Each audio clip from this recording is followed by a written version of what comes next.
Hello,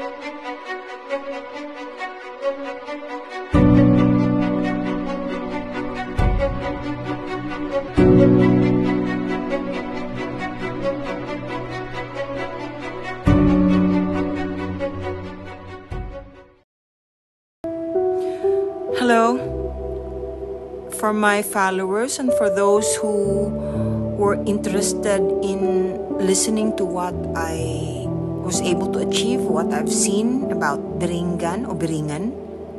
Here it is. Yung hindi po nakapanood dun sa live video ko nung Sunday na pinag-usapan namin yung tungkol sa pagpunta ko sa Biringan kasi finally po nakarating po ako. Twice po ako. First time na attempt ko po, I was a little bit overwhelmed. I did this through astral traveling po. Baka kasi akala nung iba yung misconception ng iba. Akala nila nagpunta lang ako sa Samar, nag-commute ako. Hindi po. Astral traveling po ito. Like my opening as always, for those who doesn't know, I was born like this. I have the gift of sight. I can see, I can hear.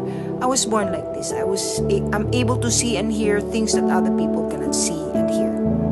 Okay? This is very common as far as I'm concerned. And I was able to realize that I can do astral traveling. I didn't even know that that's what it's called. I've been doing it for the longest time, since I was a kid. Anyway, eto po, dinakarating po ako sa Biringan, Mystical City. Yung una kong try, parang kuweba po. Pagdating ko doon, it was very fast. After the prayers and the meditation, nasa harap po ako ng kuweba. Pagdating ko dun sa harap ng kuweba, saradong yung kuweba. Sabi ko, sana alam ko kung ang dapat kong gawin para papasukin ako. So after the first try, bumalik po ako and prayed again and asked for the help of some of the elementals and guides that I know para mabigyan ako ng tamang guidelines kung paano pumasok sa o pahintulutang makapasok sa Mystical City ng Biringan. Okay. Eto po. Shortcut ko po lahat ito. Hayaan niyo kung hindi ko matapos magpa-part 2 po ako. This is going to be a series. A short one. Anyway.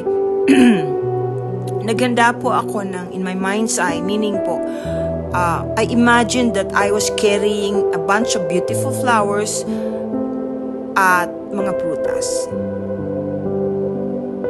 So I prayed, I meditated in that order, and then immediately went to the same place.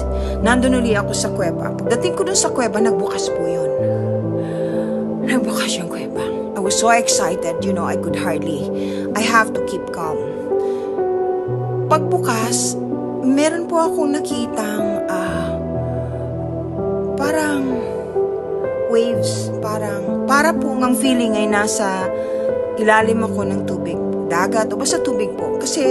Pero nakakahinga po ako, walang diferensya yung paghinga ko. Normal po lahat. Kaya lang may mga waves. And then finally, I realized because little by little, nag-sink in po sa akin na dahil nakaka-adjust na po yung body ko, there's a different frequency in that area. Iba po ang frequency nila, iba ang vibration ng lugar na yon. Because I was born different, probably, I was able to adjust. And that's the reason why I can see things and hear things and astral travel easily. Nag-adjust po yung body ko. Finally, nawala na po yung parang waves na nakikita kong parang linya. Nung luminaw ang paningin ko, ang laki ng lugar. Pero biglang meron nasa harap ko na napaka-formal. Ang itsura po niya, may muka, maliit lang sa akin ng konti. 5'8" po ako Pero, so that means he's relatively tall. I mean, I'm just a little bit shorter than I am. Ano po siya, akala ko nung una sombrero yung suot niya. Apparently, ano po siya pala, parang mushroom. Pero hindi po siya pangit ha. And then he was very proper and he introduced himself to me. Sabi niya sa akin, ako po si Kring. Ako po ang aalalay sa inyo para marating ninyo yung gusto ninyong puntahan, anong gusto ninyong makita. Huwag po kayong mag-alala dahil tinatanggap naman po yung inyong pakiusap na makapasok dito. alam namin po ang intensyon ninyo. So that's very important. Remember this. Your intentions has to be very pure. Kailangan wala kayong intensyong masama, wala kayong intensyong magtanong kung ano mananalo sa loto, kung sinong dapat ninyong mapangasawa or things like that. Hindi po. Okay, anyway. Exciting. Yung mata ko, after getting used to his face, kasi nakasunod ako sa kanya, tinitingnan ko yung the vastness of the place. Alam nyo, a combination of the very old, kung ano yung nakikita ninyo parang mystical city, yung parang palasyo, pero yung iba hindi nakadikit sa lupa. Alam niyo ibig sabihin, yung bang parang nakalutang. Tapos iba-iba po, may mga communities, may mga nakikita akong sasakyan na parang lumilipad. At meron din mga elementals that can float or hindi naaapak ang paa sa lupa pag naglalakad.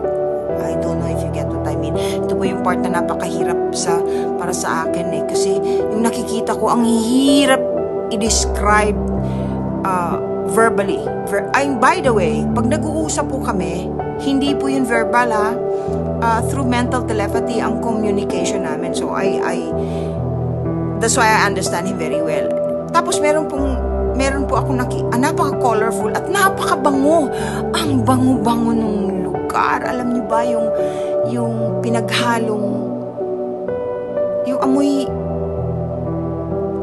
parang amoy, pinaghalong amoy dagat o amoy damo na alam niyo yung amoy bagong sikat yung araw sa umaga na malinis, walang pollution whatsoever. Tapos may amoy, yun, yung mga bulaklak. Ang daming magagandang nakikita kong mga tao, meaning the female, they're wearing, hindi bihira po yung may pakpak. Yung nakikita kong may pakpak, yung maliliit lang. Pero yung malalaki, wala naman po akong nakikitang pakpak. Pero parang silhouette. Paano ba yung silhouette? Yung parang silhouette. Yung parang ang yung damit. Pero hindi mo naman nakikita yung nasa loob na suot nila. Ano po. Anyway, kung meron nakakakita sa akin, palagay ko, o kaya kumuha ng picture ko, siguro lahat ng picture ko nakanganga ako. Alam mo yun? Ang ganda-ganda. Hindi ko maubos maisip na meron palang lugar na ganyan. Dito sa Pilipinas, I've heard of several places like that. And the only reason why I don't go is because there's no reason for me to go. Hindi po ako since pinanganak akong ganito, alam ko yung rules. Ayaw kong nakikialam sa mga bagay na hindi ko dapat pakialaman. Tutulong ako kung ako'y makakatulong. Pero para pumunta dahil gusto ko lang mag-usyoso, hindi ko po ginagawa yun. Okay, finally may sumalubong po sa akin. Itong sumalubong po sa akin ay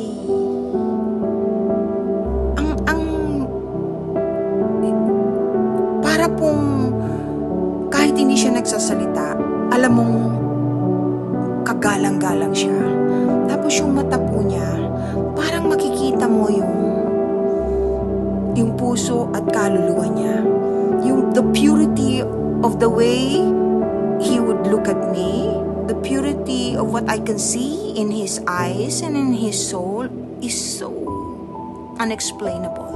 He was so kind. Wala pang sinasabi yun sa akin. Ngumiti siya. Tapos may mga kasama po siya. Sabi niya sa akin, hindi po Tagalog o hindi rin English. Basta ang pang-intindi ko, sabi niya sa akin, welcome. Maraming salamat sa mga dala mo. Bibihira na ang nakakarating dito. Yan po yung umpisa. Sa part 2 po, ikukwento ko po sa inyo yung mga susunod na pangyayari.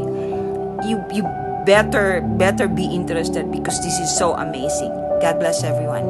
Part 2.